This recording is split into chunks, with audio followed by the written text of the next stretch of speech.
Hi, నేను doctor Ajith Kumar, pulmonologist and intensivist. ఈరోజు మనం ఆస్తమా, దాని లక్షణాల గురించి తెలుసుకుందాం.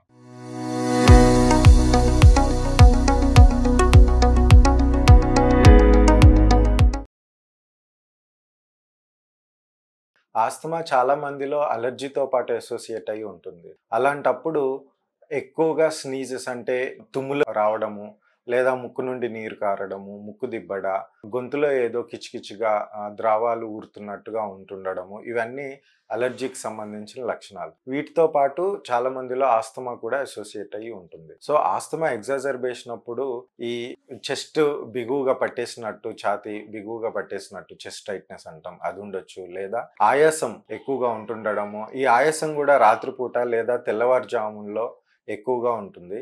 అది కాకుండా ఈ చలికాలము, వర్షాకాలంలో సీజనల్ వేరియేషన్స్ ఉంటాయి.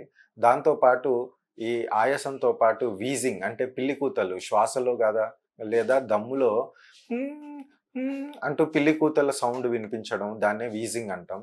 ఇవన్నీ ఆస్తమా ఎగ్జాజర్బేషన్కి పలు లక్షణాలు. సో తగు జాగ్రత్తలు తీసుకుంటారని కోరుతున్నాను.